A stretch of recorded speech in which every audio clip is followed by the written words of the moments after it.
Hello শিক্ষার্থী বন্ধুরা, এই লেকচারে আমরা প্ল্যাঙ্কের কোয়ান্টাম তত্ত্ব নিয়ে আলোচনা করব এবং এই কোয়ান্টাম তত্ত্ব কিভাবে পরমাণু মডেলে স্ট্যাবিলিটি দেয়, অর্থাৎ বিজ্ঞানী নিলস বোর কিভাবে এই কোয়ান্টাম তত্ত্বকে তার পরমাণুবাদের মধ্যে সংযুক্ত করেন সেটা নিয়ে আলোচনা করব। আমরা সকলে জানি রাদারফোর্ড পরমাণু মডেলটা ক্লাসিক্যাল ফিজিক্সের উপর ভিত্তি করে দেওয়া, এবং ক্লাসিক্যাল ফিজিক্সের একটা তত্ত্ব ছিল ম্যাক্সওয়েলের তাড়িতচৌম্বক তত্ত্ব। তো সেই তাড়িতচৌম্বক তত্ত্ব অনুসারে রাদারফোর্ডের মডেলটা কিন্তু আনস্টেবল হয়ে যায়। আমরা সকলে জানি যে ত্বরণে গতিশীল চার্জ থেকে শক্তি নির্গত হয়। তো ইলেকট্রন যখন বৃত্তাকার কক্ষপথে প্রদক্ষিণ করে তার মধ্যে একটা ত্বরণ থাকে, সেই ত্বরণের ফলে ইলেকট্রন থেকে শক্তি নির্গত হওয়ার কথা, কিন্তু বাস্তবে কিন্তু সেই শক্তিটা নির্গত হয় না। কেন হয় না এটা নিয়ে আমরা আলোচনা করব আজকের এই লেকচারটাতে। এবং কেন হয় না এটার অ্যান্সার কিন্তু এই প্লাঙ্কের কোয়ান্টাম তত্ত্বের মধ্যেই আছে। এবং নিলস বোর সবার প্রথম এই কোয়ান্টাম তত্ত্বকে তার পরমাণুর যে মডেল আছে তার মধ্যে অ্যাপ্লাই করেন, সফলতার সাথে অ্যাপ্লাই করেন। এই সাফল্যের কারণেই কিন্তু নিলস বোরকে নোবেল পুরস্কার দেওয়া হয়েছিল। আচ্ছা, তাহলে আমরা শুরু করি। কোয়ান্টাম তত্ত্ব কি? শক্তির নির্গমন, যে একটা শক্তি যখন তৈরি হয় এই শক্তিটা কিভাবে নির্গত হয়, যে কিভাবে সামনের দিকে এগিয়ে চলে। আমরা জানি আলো এক ধরনের শক্তি। তো নিউটন সবার প্রথম আমরা জানি 1610 সালে আলোকে কণা হিসেবে অভিহিত করে, যে সে কণার মতো ছোট ছোট খুবই ভরহীন কণা চারপাশে অতি দ্রুত বেগে ছড়িয়ে পড়ে, এটাকেই নিউটন বলছিলেন যে আলো। তারপর আমরা এটাও জেনেছি 1678 সালে হাইগেন এই আলোকে কণা না বলে তিনি বললেন কি তরঙ্গ। এবং তার ঠিক আগের লেকচারে আমরা আলোচনা করেছি 1864 সালে জেমস ক্লার্ক ম্যাক্সওয়েল এই আলো বা শক্তিকে তিনি তাড়িতচৌম্বক তরঙ্গ বা ইলেকট্রোম্যাগনেটিক ওয়েভ হিসেবে অভিহিত করেন। এবং কিভাবে ইলেকট্রোম্যাগনেটিক ওয়েভটা তৈরি হয়, ওই যে ইলেকট্রন ত্বরণে গতিশীল সেইভাবেই তৈরি হয়। যে কোনো ত্বরণে গতিশীল চার্জ থেকেই এই তাড়িতচৌম্বক তরঙ্গ তৈরি হবে। আচ্ছা, তো এই পর্যন্ত আমরা জানি, কিন্তু এরপরেই আসে যুগান্তকারী এক ঘটনা, 1900 সালের ঘটনা। এই 1900 সালে একজন জার্মান বিজ্ঞানী ম্যাক্স প্লাঙ্ক সবার প্রথম একটা অদ্ভুত বিষয় খেয়াল করেন। তিনি খেয়াল করেন যে আসলে আমরা যে তাড়িতচৌম্বক তরঙ্গের কথা বলতেছি, ঠিক আছে, এক্স রে, গামা রে, তারপর হচ্ছে আলট্রাভায়োলেট রে, তারপরে আমাদের অবলোহিত রশ্মি, এই রশ্মিগুলা কন্টিনিউয়াসলি বিকৃত হয় না। এই তো আমি যদি কন্টিনিউয়াসলি দেখাই, ঠিক এইভাবে ধরে নিলাম যে এটা একটা উত্তপ্ত বস্তু। আমরা ধরে নিলাম এটা কি একটা উত্তপ্ত বস্তু, এতই উত্তপ্ত যে এটা একদম লাল হয়ে গেছে। তো আমরা জানি উত্তপ্ত বস্তু থেকে কি নির্গত হয়, এই উত্তপ্ত বস্তু থেকে চারপাশে শক্তি নির্গত হবে। এই শক্তি হতে পারে তাপ শক্তি, আলোক শক্তি। আমরা যদি এর পাশে হাতটাকে স্থাপন করি দেখতে পাবো যে আমাদের হাতে তাপ লাগতেছে। দ্যাট মিন্স এই উত্তপ্ত বস্তু থেকে তাপ শক্তি নির্গত হয়। এটা আমরা বুঝি সবাই। আচ্ছা, এখন প্লাঙ্কের আগ পর্যন্ত, ম্যাক্সওয়েল পর্যন্ত সবাই জানতো যে এই শক্তিটা ঠিক এইভাবে কন্টিনিউয়াসলি বের হতেই থাকবে, একদম একটা তরঙ্গ আকারে চারপাশে ছড়ায় পড়বে। যেমন নদীর এক পাশে একটা আন্দোলন তৈরি করলে ওই পাশে তরঙ্গটা যে কি হয়, শেষ হয়। তার মানে কন্টিনিউয়াসলি, নিরবচ্ছিন্নভাবে শক্তি যেন নির্গত হয়, এটাই আমরা জানতাম। এটাকে বলা হয় কন্টিনিউয়াস ফ্লো বা নিরবচ্ছিন্ন প্রবাহ।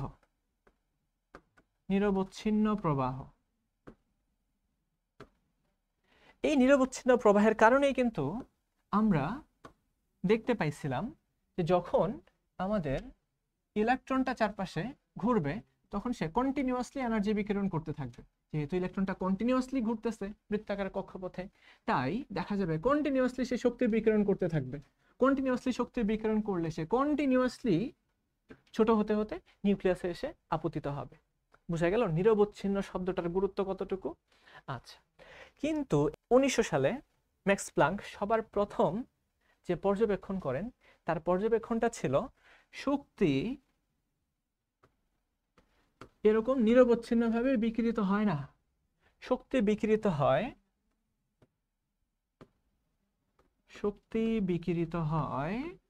কিভাবে? বিচ্ছিন্নভাবে। শক্তি বিকিরিত হয় বিচ্ছিন্নভাবে। এই কথাটার অর্থ কি? বিচ্ছিন্ন বা ডিসক্রিট এনার্জি ফ্লো, এটার অর্থ কি? এটার অর্থটা আমি এখানেই ব্যাখ্যা করি। খেয়াল করা যাক, এই একটা উত্তপ্ত বস্তু, এ তো আর এই কন্টিনিউয়াসলি বিকৃত হবে না, এটা আমরা বুঝে গেছি। এটা কিন্তু এক্সপেরিমেন্টাল প্রুফ। শক্তি বিকৃত হবে এই যে বিচ্ছিন্ন বিচ্ছিন্ন ভাবে, অল্প অল্প ভাবে। এই তো এরকম ছোট্ট এক একটা ইউনিট বা একটা প্যাকেট, এদেরকে আমরা কি বলতে পারি? এক একটা শক্তির একক অথবা এক একটা শক্তির প্যাকেট, জাস্ট আলাদা একটা প্যাকেট, অথবা একটা বিচ্ছিন্ন শক্তির একক, যাকে আমরা বলবো কোয়ান্টাম। ম্যাক্স প্লাঙ্ক এটার নামই সবার প্রথম নামকরণ করেন কোয়ান্টাম। যখন শক্তি নির্গত হয়, এই শক্তি বিচ্ছিন্ন বিচ্ছিন্ন আলাদা আলাদা ভাবে নির্গত হবে। এই আলাদা আলাদা বা বিচ্ছিন্ন শক্তির এক একটা এককে বলা হয় কোয়ান্টাম। এবং ম্যাক্স প্লাঙ্ক এই কোয়ান্টামের শক্তিও বের করে দেখাই দিয়েছেন। কিভাবে দেখাইছেন?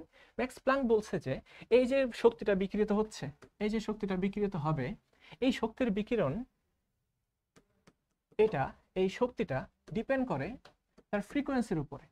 এই যে ছোট্ট একটা কোয়ান্টাম বের হয়ে গেল, এর কিন্তু একটা ফ্রিকোয়েন্সি আছে, এর একটা কম্পাঙ্ক আছে। এই কম্পাঙ্ক যত বেশি হবে, দেখা যাবে এই যে ফোটনটার কোয়ান্টামটার এনার্জি তত বেশি হবে। মাঝখানে আমি কথাটা বলেই দিছি, ফোটন যে কোয়ান্টামকে আমরা দেখতে পাই, ঠিক আছে, ভিজিবল কোয়ান্টাম কি আমরা বলি? ফোটন। অর্থাৎ আমরা যে আলো দেখতে পাচ্ছি, এই আলোর এক একটা কোয়ান্টাম বা ইউনিটকে আমরা বলবো ফোটন। বুঝা গেল? আচ্ছা, তো এই যে এনার্জিটা কিসের উপর ডিপেন্ডেন্ট? এনার্জিটা ফ্রিকোয়েন্সির উপর ডিপেন্ডেন্ট। তো যে এনার্জির ফ্রিকোয়েন্সি যত বেশি হবে, সেই এনার্জির শক্তি তত বেশি। যে এনার্জির ফ্রিকোয়েন্সি যত কম, সেই এনার্জির শক্তিও তত কম। বুঝা গেল? আচ্ছা, তো আলটিমেটলি আমরা বলতে পারবো ই সমান একটা সমানুপাতিক ধ্রুবক নিয়ে আসবো, তারপরে সেই ফ্রিকোয়েন্সিটা। এটাই হচ্ছে প্লাঙ্কের কোয়ান্টাম তত্ত্বানুসারে শক্তির সূত্র। বুঝা গেল? এখন এই কোয়ান্টাম তত্ত্বকে আমরা পারমাণবিক লেভেলে অ্যাপ্লাই করব, যেটা সবার প্রথম নিলস বোর করছিলেন। তাহলে আমরা খেয়াল করি, সবাই খুবই মনোযোগ দিয়ে খেয়াল করি। ইলেকট্রন এই কন্টিনিউয়াসলি শক্তি বিকিরণ করতে পারবে না, যেটা আমাদের ম্যাক্স প্লাঙ্ক বলে গেছে। তো ইলেকট্রনটা যদি শক্তি বিকিরণ করে, তাহলে কিভাবে করবে? সে এই শক্তিটা বিকিরণ করবে বিচ্ছিন্নভাবে। আমরা খেয়াল করি বিচ্ছিন্নভাবে। তো আমরা এই বিচ্ছিন্ন শক্তির যে প্রবাহ, সেটাকে আমরা দেখাই। ধরে নিচ্ছি ইলেকট্রন এই কক্ষপথে আছে, নিচে আরেকটা কক্ষপথ, উপরেও আরেকটা কক্ষপথ বিদ্যমান। আমরা জানি কক্ষপথ সংখ্যা অসীম হতে পারে, অসীম অ্যাকর্ডিং টু দ্য এনার্জি। আচ্ছা, তো আমরা ধরে নিচ্ছি আমাদের এই উদ্দিষ্ট ইলেকট্রনটা এই 2 নম্বর কক্ষপথে অবস্থান করে। যদি এই ইলেকট্রন শক্তি বিকিরণ করতে চায়, কেন চাবে? কারণ আমরা জানি যে কোনো কিছুই এক্সেস এনার্জি বা বেশি শক্তি রাখতে চাইবে না। এখন চারপাশে শক্তির পরিমাণ যদি কমে যায়, তো ইলেকট্রনটা সেখান থেকে শক্তি নিতে পারবে না, সে শক্তি ছেড়ে দিবে। কারণ আমি জাস্ট চিন্তা করো, এই মার্কারটা আমি যদি হাতটা ছেড়ে দিই, মার্কারটা নিচে পড়ে যাবে।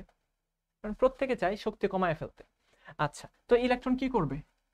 সে কিছু শক্তি ছেড়ে দিবে, কিন্তু শক্তি ছাড়লে কিন্তু সে কন্টিনিউয়াসলি ছাড়তে পারবে না। যদি কন্টিনিউয়াসলি ছাড়তো, তাহলে ঠিক এইভাবে ঘুরে টুরে আসতো, কিন্তু সে কন্টিনিউয়াসলি ছাড়বে না, সে ছাড়বে একবারেই। যেমন এই মার্কারটাকে আমি একবারে ঢিল মারবো, এইরকম ভাবে। তো এই ইলেকট্রনটা যখন শক্তিটাকে ছাড়বে, একটা কোয়ান্টাম তৈরি করবে, একবারেই একটা সার্টেন অ্যামাউন্টের শক্তি ছেড়ে দিবে। একবারে যদি শক্তি ছেড়ে দেয়, সে এক লাফে ভেতরে এসে ঢুকবে। বুঝা গেল? আমি আবারও বলি, ইলেকট্রন যখন শক্তি বিকিরণ করবে, তখন সে কন্টিনিউয়াসলি শক্তি বিকিরণ করতে পারবে না, সে বিচ্ছিন্নভাবে শক্তি বিকিরণ করবে। এইখানে আছে আমাদের ইলেকট্রনটা, সে শক্তি বিকিরণ করলো, সে একবারেই একটা নির্দিষ্ট শক্তি ছেড়ে দিল। একবারে যদি ছেড়ে দেয়, ইলেকট্রনটা এক লাফেই নিচে নামবে। এটাকে বলা হয় কোয়ান্টাম জাম্প। একটা কোয়ান্টাম ছেড়ে দেওয়ার মাধ্যমে, ইলেকট্রন জাম্প দেওয়ার মাধ্যমে তার কক্ষপথ চেঞ্জ করবে। তো খেয়াল করা যাচ্ছে, যখন সে এই জায়গাতে ছিল, তখন কিন্তু সে কোনো শক্তি বিকিরণ করতে পারবে না, ঠিক আছে? এরপরে সে শক্তি ছেড়ে দিয়ে নিচের কক্ষপথে যাবে, এই কক্ষপথে সে ঘুরতে থাকবে। আবার যদি আমরা চারপাশ থেকে তাকে শক্তি দেই, তাপ শক্তি বা আলোক শক্তি, যেভাবেই পারি যদি শক্তি দেই, তাহলে ইলেকট্রনটা কি করবে? সে কন্টিনিউয়াসলি শোষণ না করে, এই ইলেকট্রনটা একবারে শোষণ করে একটা লাফ দিয়ে সে বাইরে বের হয়ে আসবে। লাফ দিয়ে আবার এই বৃত্তাকার কক্ষপথে ঘুরতে থাকবে। আরো শক্তি দেই, কি হবে? ইলেকট্রনটা এখান থেকেও শক্তি শোষণ করে এক লাফে বাইরে বের হয়ে আসবে এবং এরকম একটা জায়গাতে ঘুরতে থাকবে। সে কন্টিনিউয়াসলি কখনোই পারবে না। সে অল্প অল্প পরিমাণে শক্তি ছাড়বে, আবার শক্তি গ্রহণ করবে। এই অল্প অল্প শক্তি ছাড়ার কারণে তার যে শক্তি কমে গেল, এই কারণে আমরা একটা শক্তির গ্যাপ দেখতে পাই, একটা ব্যবধান দেখতে পাই, বিভিন্ন শক্তি স্তর দেখতে পাই। তো ঠিক এইভাবেই বিজ্ঞানী নিলস বোর কোয়ান্টাম তত্ত্বের সাহায্যে এই স্থির শক্তির বা অনুমোদিত শক্তির বৃত্তাকার কক্ষপথের ধারণা দেন। সেই কক্ষপথে থাকাকালীন সময়ে ইচ্ছাকৃতভাবে শক্তি ত্যাগ করতে পারবে না। বোঝা গেল? সে কিছু পরিমাণে, একটা নির্দিষ্ট পরিমাণে শক্তি শোষণ করেই সে হয় উপরে যাবে অথবা শক্তি বিকিরণ করে নিচে নামবে। আরেকটা প্রশ্ন থেকে যায়, তাহলে ভাইয়া যদি সে 1 নাম্বার একদম সব থেকে নিচের কক্ষপথে যায়, এখান থেকে সে শক্তি বিকিরণ করে ভিতরে বা নিউক্লিয়াসে কেন আপতিত হয় না? এই প্রশ্নটা তোমাদের কাছে থাকলো। এক কথায় আমি একটা অ্যান্সার দিয়ে দিচ্ছি, হাইজেনবার্গের নীতির কারণে। হাইজেনবার্গের যে অনিশ্চয়তা নীতিটা আছে, হাইজেনবার্গের অনিশ্চয়তা নীতির কারণেই আমরা বলতে পারি যে একটা ইলেকট্রন নিউক্লিয়াসে পতিত হয় না, এবং এটার সুন্দর ব্যাখ্যা আছে। তো তোমাদের কাছে এই হোমওয়ার্কটা থাকলো, ছোট্ট একটা হোমওয়ার্ক থাকলো, যে কিভাবে হাইজেনবার্গের নীতিটা এই ইলেকট্রনের স্টেবিলিটিকে ব্যাখ্যা করে বা পরমাণুর প্রথম কক্ষপথের স্টেবিলিটিকে ব্যাখ্যা করে। তো আশা করি বোঝা গেল কিভাবে এই কোয়ান্টাম তত্ত্বকে আমরা পারমাণবিক লেভেলে অ্যাপ্লাই করতে পারি। তাহলে সকলে ভালো থাকো, সুস্থ থাকো। আল্লাহ হাফেজ।